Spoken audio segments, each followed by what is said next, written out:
Hello, everyone. Welcome to the chapter 2 of International Trade Practice.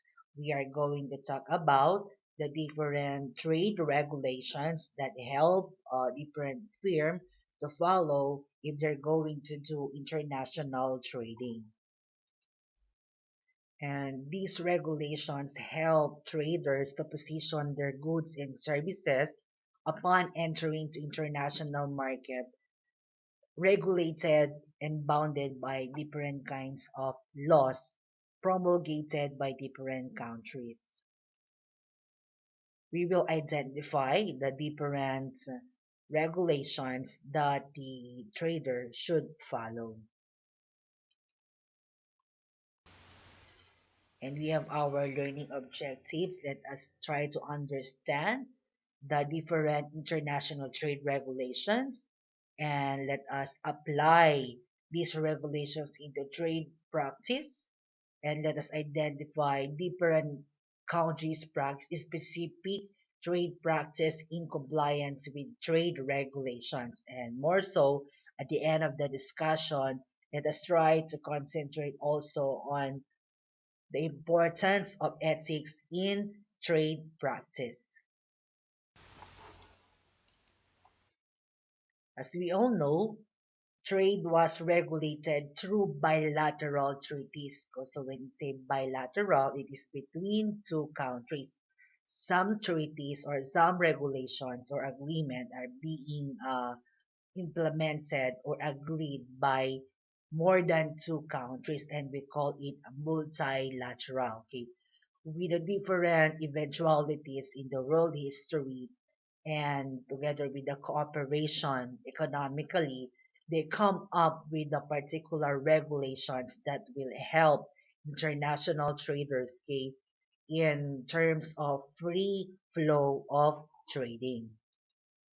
If you happen to read or watch a documentary story of World War One and World War Two, okay, the purpose why a lot of country is doing or involving themselves in this kind of war because some of them wants to gain other countries' resources to easily, okay, to recover from economic downturns, and some of them wants power. That's why they try to threaten other country, a in regards with the in terms also with the resources and businesses. And after World War, okay, they think that this kind of selfish motivation of going into the war, it would have an adverse effect to their economy. That's why after World War II, there is a free trade emerged as the dominant doctrine in multilateral treaties. Seeing the effect of the war, they had decided to let's just have an economic cooperation with other country rather than to fight with them getting their resources.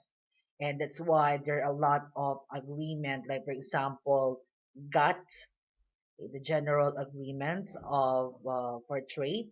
Then we have the World Trade Organization. They were became the principal regime for regulating global trade.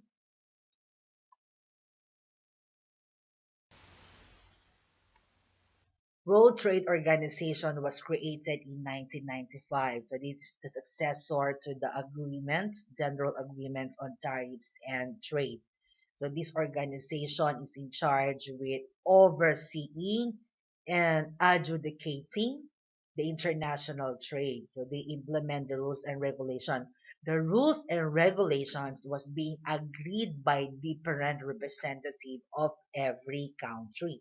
And when they agreed upon that kind of rules, they're going to implement those rules and regulations throughout members uh, of the WTO. So the headquarter of WTO is in Geneva, Switzerland. Okay. As of the moment, there are 150 members, which represent more than 95% of the total world trade. you can see that unlike World War II, World War I, nowadays countries are open to globalization and economic development. That's why a lot of countries are now involving themselves and giving some um, low tariff. Okay, they're giving some considerations for other emerging countries and developing countries to participate in international trading. Okay. As I had mentioned, that trade policy is the guidelines, okay, for international trading. It helps every country, every firm, okay, to act accordingly, according to the policy, according to the rules and regulations.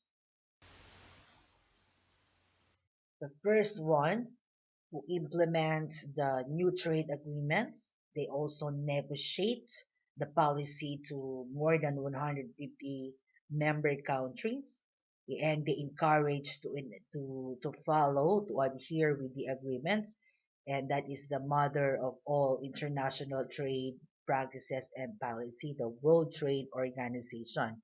As I had mentioned a while ago, that the agreements are being signed by the majority of the world's trading nations, and if there will be some changes, they meet again and they ratify. So when we say ratify, they agree, they testify, they sign, okay, in their parliaments.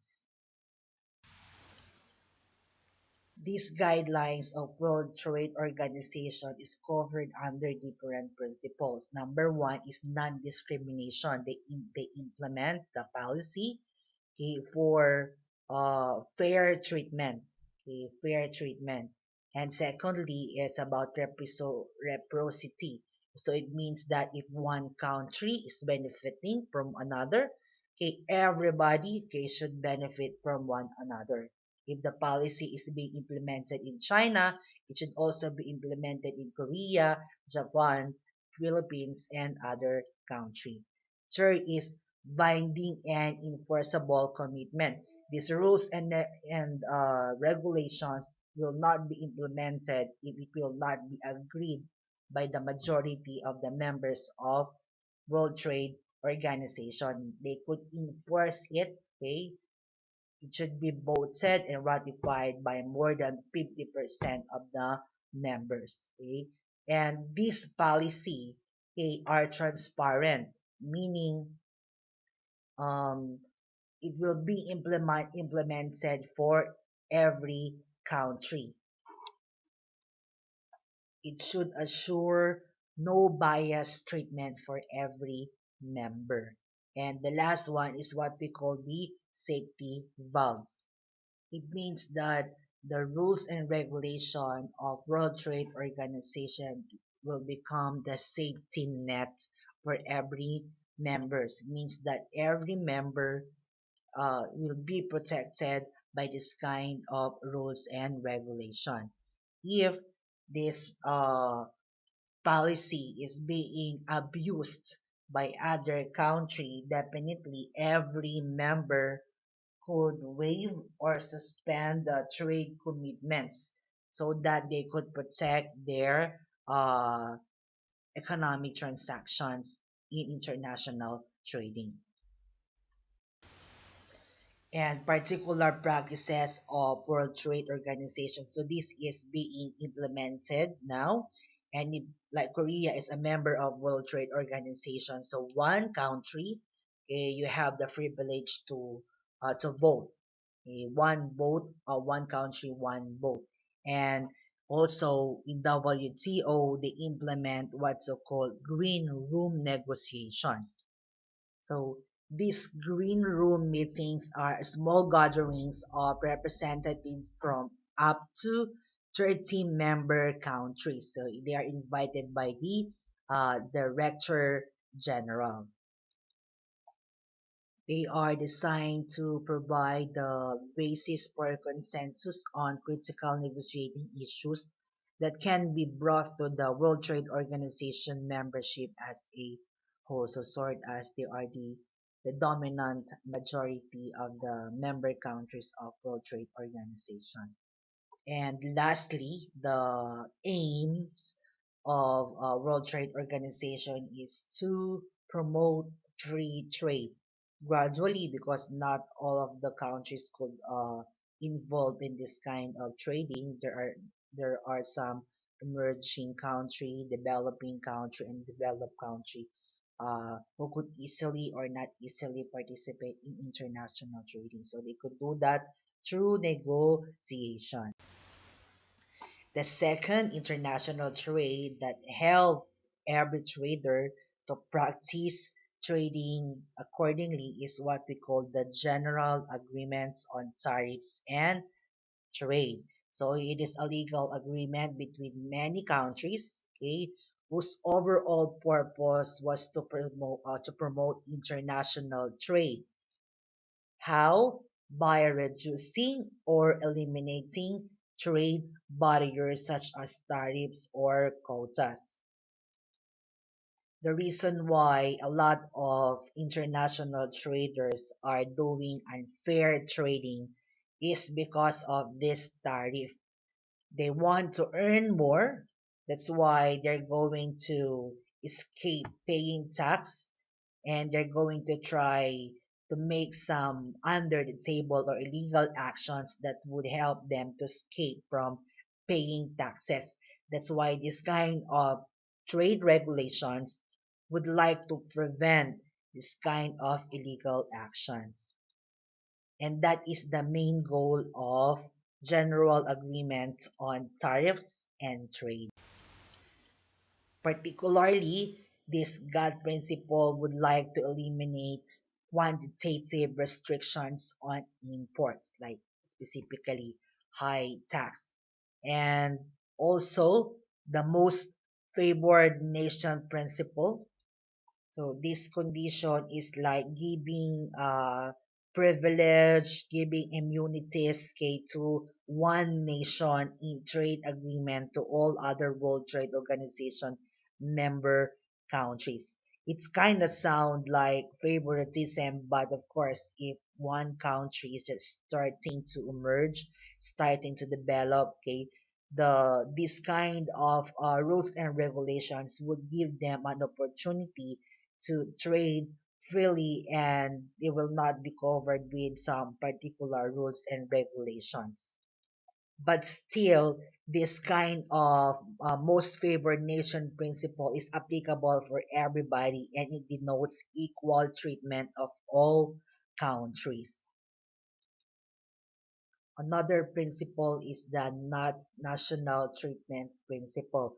So this is a basic principle of God that prohibits discrimination between imported and domestically produced goods with respect to internal taxation or other government regulations. So it means that the rules and regulations of God, okay, requires equal treatment for foreigners and locals.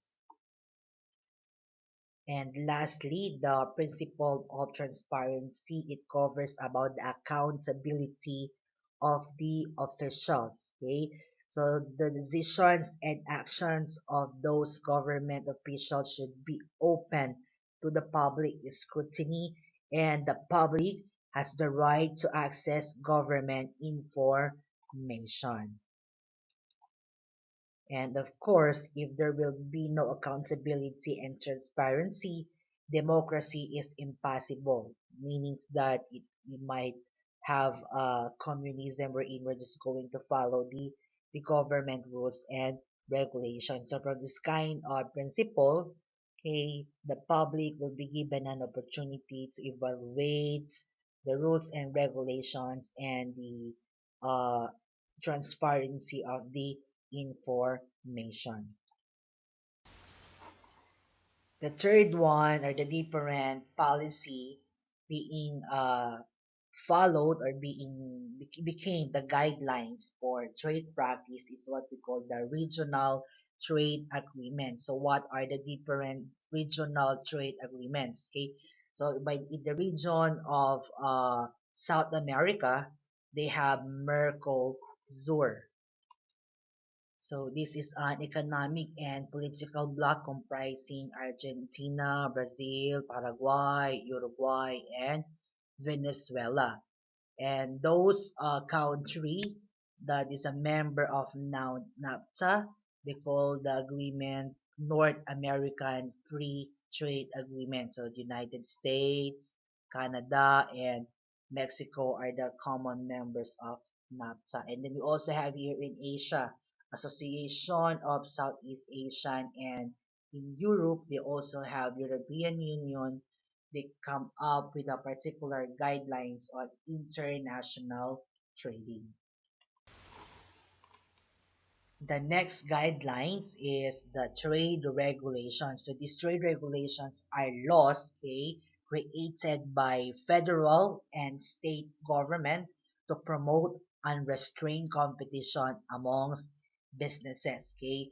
So these trade regulations extend into many categories like law, local laws such as antitrust, which prohibits anti-competitive acts like price fixing, monopolistic conduct, and deceptive practices. Locally, we have the rules and regulation for like Department of Trade and Industry. For example, the use of name, okay?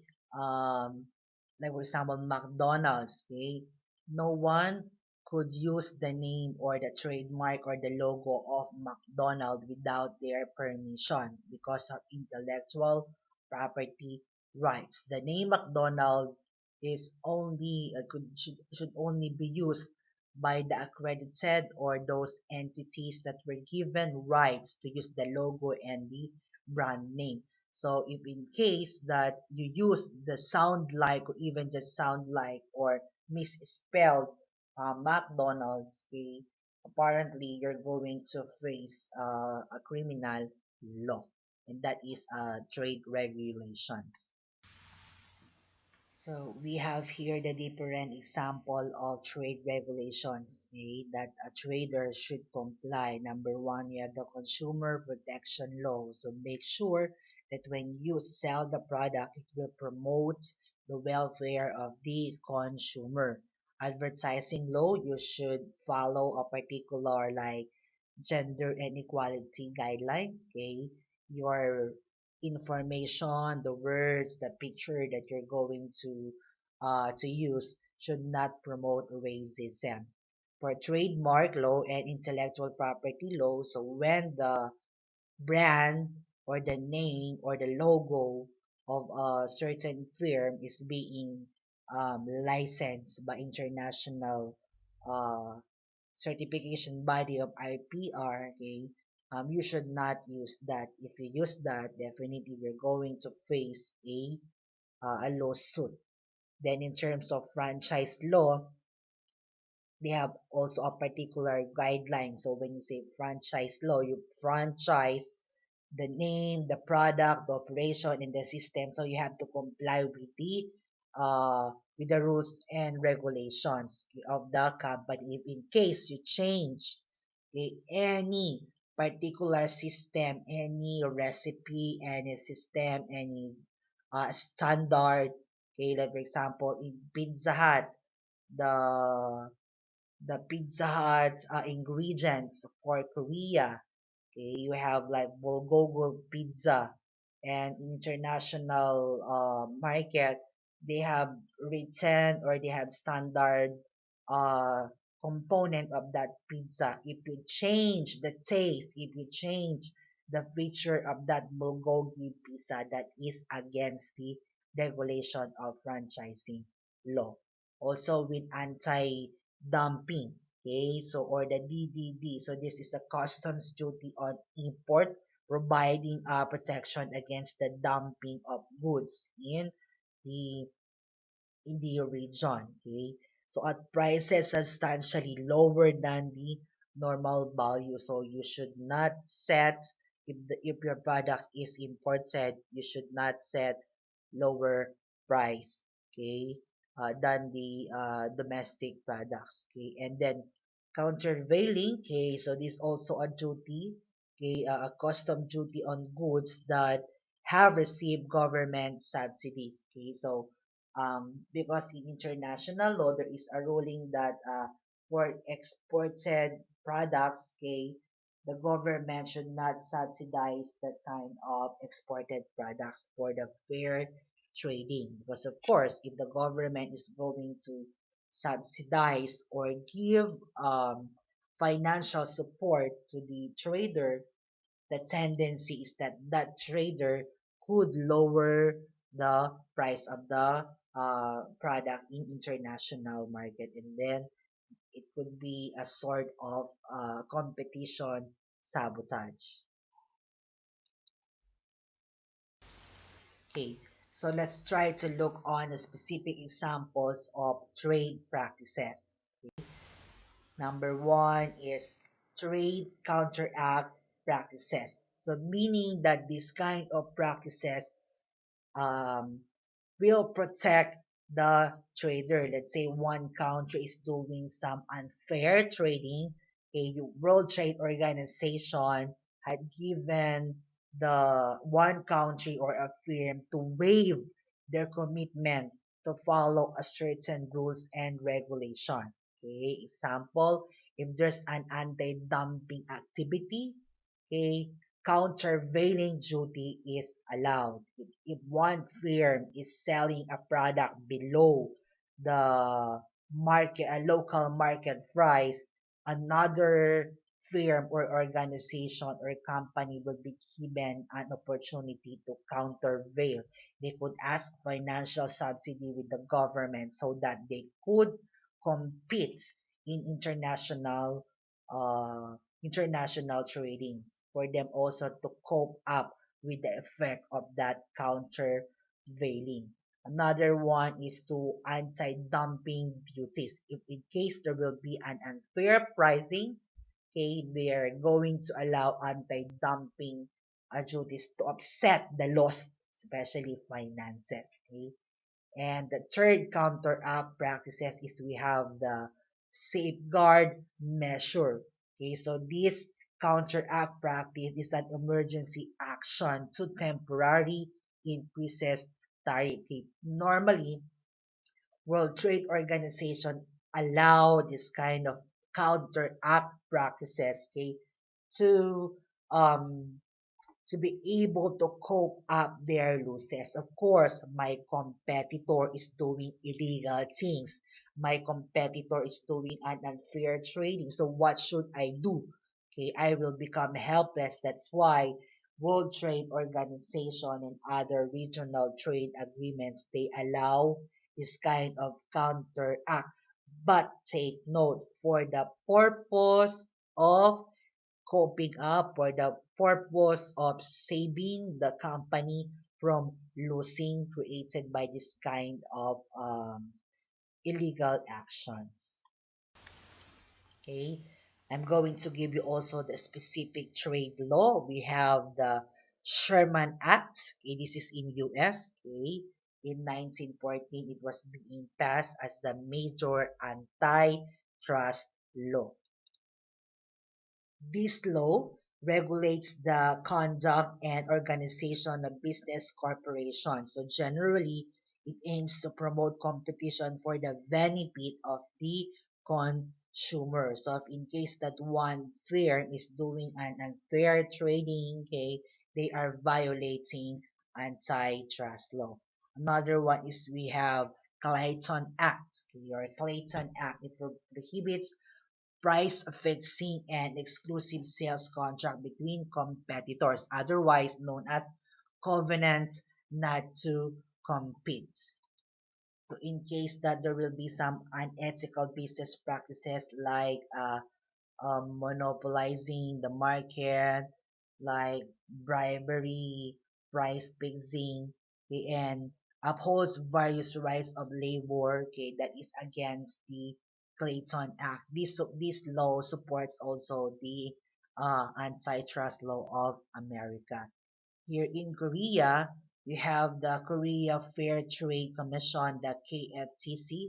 Okay, so this is the regulatory authority for your economic competition. Okay, so it also involves a lot of regulations in terms of accommodating imported goods and also monitoring the exporting activities of Korea. Let's try to give a specific example. We have the trade practice, okay, of China in 2001. Okay, the tariff of China being imposed is 15.3%. But in 2017, because they want to have further economic operation, they decrease the 15.3 to 9.8%. So, and also they remove some quota and they give some leeway in licensing requirements from the majority imports. And also they have the exit entry inspection and quarantine.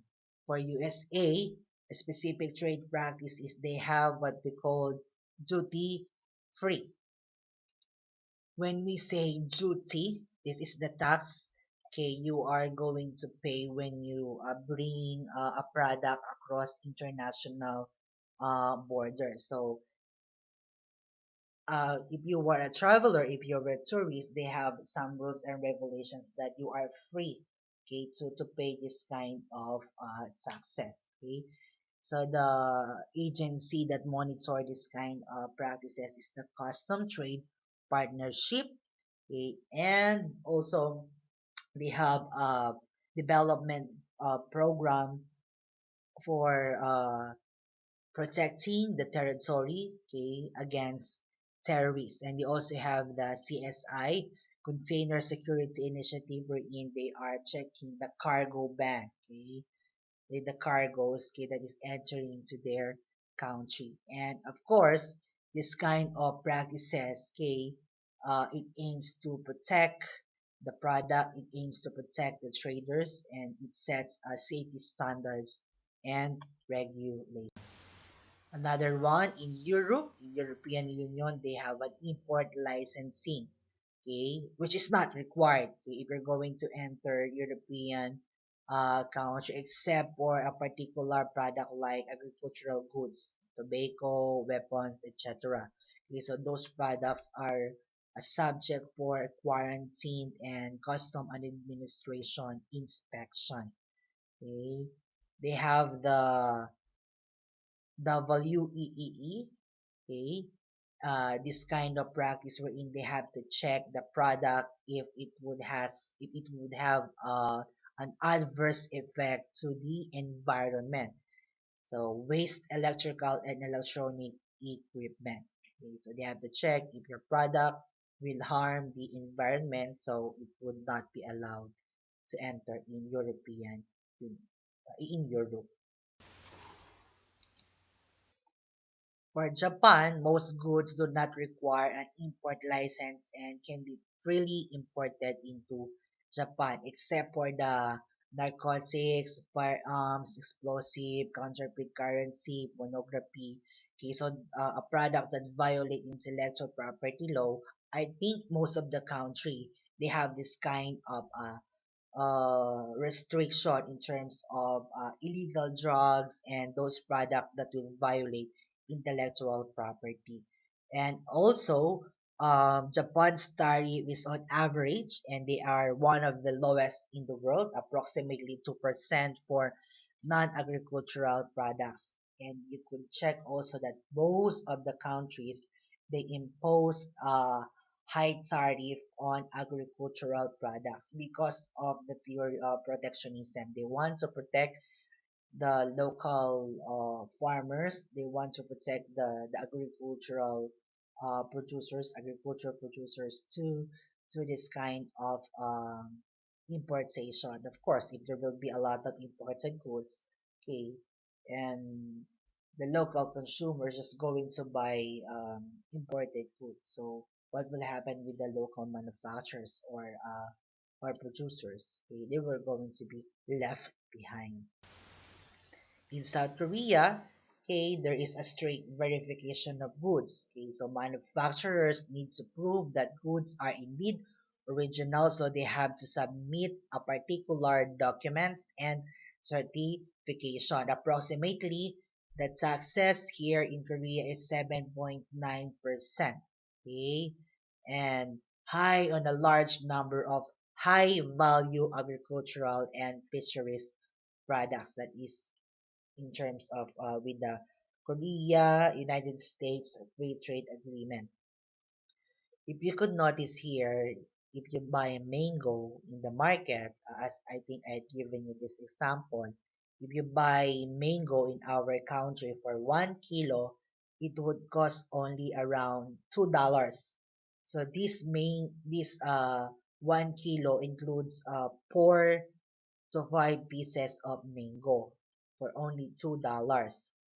But here in Korea, because of taxes, the value added tax, okay, and some other duty rates, okay, you can buy ripe mango, Philippine ripe mango here in Korea for $6 per piece.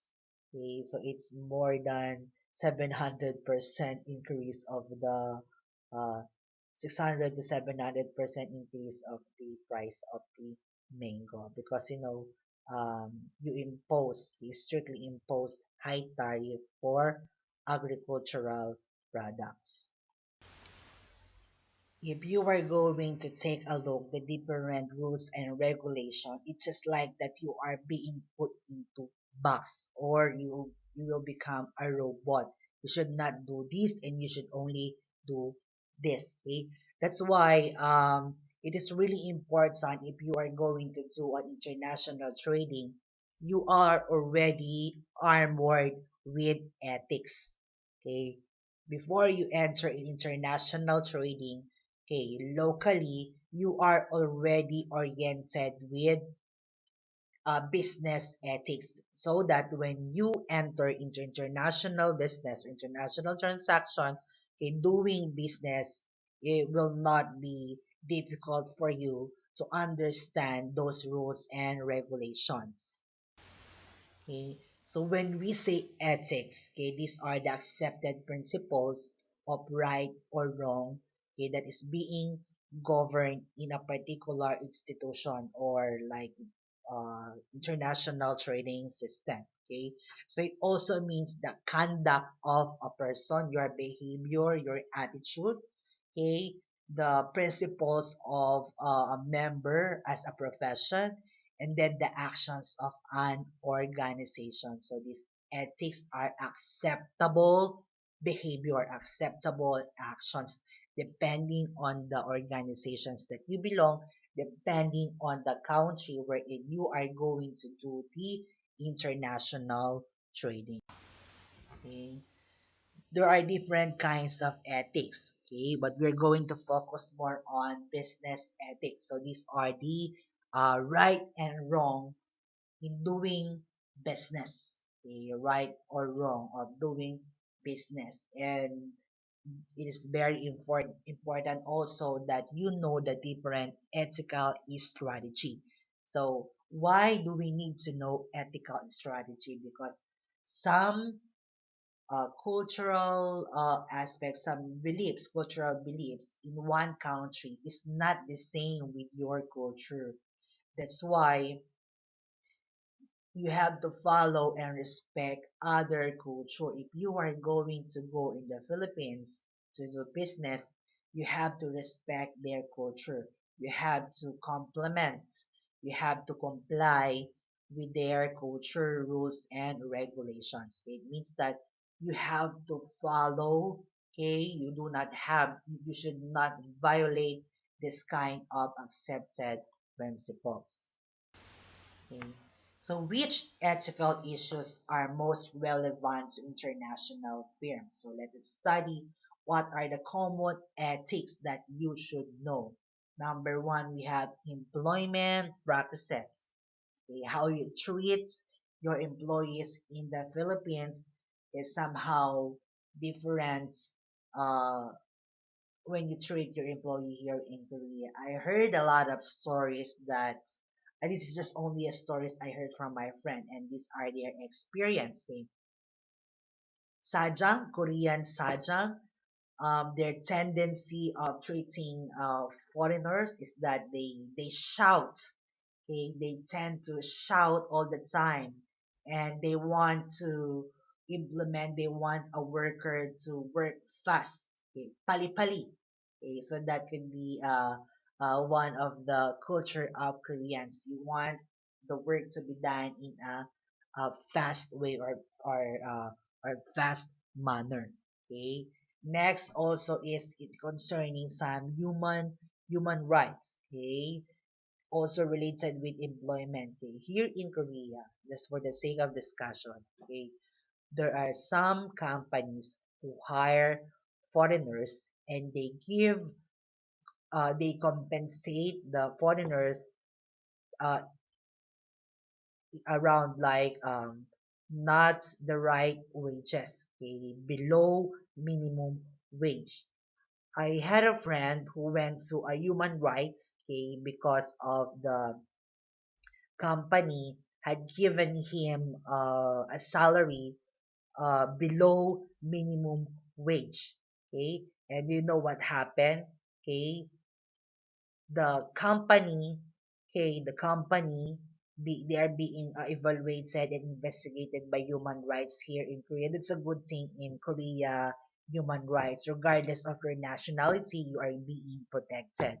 And my friend won the case, and the company paid him, okay, triple the salary that he is expected to receive. Okay, that could be one. And then another issue is environmental regulations. Okay, in our country, the Philippines, there is one former American base wherein you are not allowed to cut a trees. Okay, for environmental regulation. And there is one also popular tourist spot in Puerto Princesa. Okay, we won the UNESCO Heritage, the underground river, okay, the underground cave, wherein they have what we call the all of the electric source, a cutter, electric cutter, a big electric cutter that could cut big trees. Okay, there is a policy that they have to register that, and every tree that you are going to cut, you have to secure a permit into the Department of Environmental and Natural Resources. Okay, another ethical issues are also related with like corruption, okay, bribery. Some of the firms wants to expedite the process of the release of their container bond, okay, and some company doesn't want to pay a high tariff. Okay, so instead of giving the money to the government, they're going to give the money personally to the officials. Okay, so that could happen in corruption. Of course, um, they say it's normal trend in international trading, but of course, if you want to have a clean business, you should not promote and observe this kind of red tape or illegal actions. And the last one is the moral obligation of multinational companies. Okay? So it is also ethical if one company is going to provide some uh, help and benefits to the community. And we call it the corporate social responsibility. So this is a norm. So it is normal for international traders to conduct this kind of activities. That's why you will see a lot of billionaires. They are also being known to be a philanthropist. They donate a certain amount of their income to uh, a well-known organization or reputed foundation. Okay, they give money. Okay, they provide scholarships, so that could be some of the moral obligation example. Another one is in China. Okay, they believe, okay, they strongly believe in bad lucks or feng shui. So you're going to check some Chinese store, and then some of the uh, Chinese businesses. Okay, you could see some of the feng shui items that will block, okay, that will block or hinder the entrance of bad luck. And then some of the ethical differences is karma. Okay, this is the repayment of the bad deeds you have done. And the last part is I want you to understand why do managers need to behave unethically? Okay, why do we have to practice clean business? Or personally as a manager, why do we have to behave ethically? And also let us try to find out why other managers, okay, behave unethical. So let us go first with the several factors contribute to unethical behavior. They are doing bad things in business. Okay, number one is that it's their personal ethics. Managers behave unethically because it's the way they are. Okay, so some expatriates, okay, may face pressure to violate their personal ethics because they are away from their ordinary social context and supporting culture. Okay, so if I am a foreigner, okay, I have my own standards of ethics. Okay, and I have to practice that. But some managers or some people, they are not doing or implementing that kind of practices because they don't have an ethics. Okay, they don't believe in ethics, and let's simplify, they have a bad manner. That is their characteristic. In short, that is the way they are. They have a bad attitude. They don't respect others' culture. They don't pay attention with the rules and regulation. They're going to do whatever they want to do. That is their personality. The second reason why managers behave unethically is because that this is the norms, this is the values that they implement inside the company. Okay, manager, okay, in terms of decision making, they decide according to what they want, according to their own perspective, without considering other employees. So what will happen? That will be the same thing that the employee is going to imitate. Okay, they do not emphasize business culture. Okay, and they do not encourage like respecting other people. The third reason why managers behave unethically or they are not doing right thing is that wrong things is allowed inside the company. Okay, and they tolerate that kind of behavior. I think there are very only few company who have this kind of unethical behavior because this is not acceptable. Okay, so some behavior, some culture are being legitimized, meaning is being accepted. That's why they are doing such kind of manner. And the last one is unrealistic performance expectations. Okay, so they want to achieve a particular goal. They want to have a lot of profit. That's why they're going to cut corners, meaning they're going to do some shortcuts. They're going to make some bribery. They're going to implement like corruption, or let's pay the mayor so that they're not going to as to submit this kind of legal permits or documentation. So those are some of the unrealistic performance expectations. Okay, another one is leadership. They behave unethical because that is how they had seen their managers. So that is their leaders. That's the attitude of their leaders. They're going to follow what their leader is doing. Okay, so when leaders act unethically, Definitely, subordinates may act unethically too. The sixth one is the societal culture. Okay, so it's being influenced by the society.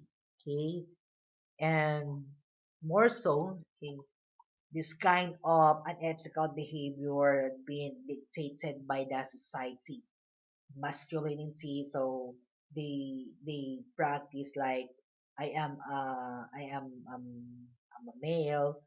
So normally the leadership should be dominated by male leaders. Okay, so those kind of social stigma. Okay, and also some power distance. So if I'm the boss, okay, you have to treat me like a BIP. So and if you have this kind of orientation, and then it's on your mind, and then you are expecting that everybody's going to worship you. So that could be one of the reason why managers behave unethically. Okay? What are some of the examples of foreign trade policy acts or policy or rules and regulation that will regulate this kind of unethical behavior? Number one is the foreign corrupt practices, okay, intended, okay, to impact on the way U.S. companies do business overseas.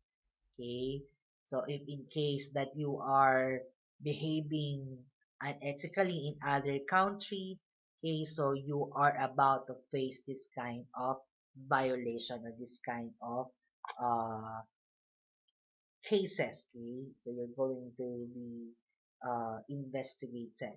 Okay. Okay, secondly, we have the United States antitrust law. So this will be a guidelines or a regulation that if you do business, you have to do it with honesty. Okay, you have to promote fair competition for the benefit of consumers. In United Kingdom, they have what's called bribery acts. Okay, here in Korea, you have a policy that if a company wants to do a business to other companies, if they're looking for a consumer or a customer, they should not give more than 50,000 won of a present. Okay, I had read about it in that kind of policy. So if I am a businessman, I want to get a project from a particular agency. Okay, the only amount that I should give them, or not money, but a kind a kind of like gift. Okay, it should not more than 50,000. That could be one of your policy here in India. Okay, so you can see in your screen some notable examples of corruption. Of course, uh, they pay a lot of money. Okay, some of the CEOs, okay, some of the manager or the owner of this company had been to jail. Okay, and pay some huge amount of money. Okay, and of course their reputation would be at stake. So you could see there the Siemens in Germany, then Halliburton, Total in France, and a lot more. Okay, the general principle of ethics and trade practice is that you have to implement fair trading. And here also are some of the ethical principles for business executive. Okay, honesty, integrity, promise keeping, and trustworthiness, loyalty, fairness, respect for others, and a lot more. Okay, so these are the some of the ethical principles for business executives. But this is not only for executive or the higher ranking officials. Okay, if you work in the industry, if you have your business, not just internationally or especially in local business, okay, you have to have this guiding principle of doing clean business or fair trading. Okay, so I hope that understanding the different laws help you to act accordingly and appropriately. Okay? So these rules and regulations, okay, promulgated or created by WTO, GATT, International Chamber of Commerce, this is not to keep a limitation. No, the objective of rules and regulation is merely for guidelines. Okay, this is to provide guidance to the international trader to practice, to do clean business, and to do fair trading. Okay, so I hope that you understand the discussion of the international trade policy in relation to international practice. That's all. Thank you and have a nice day.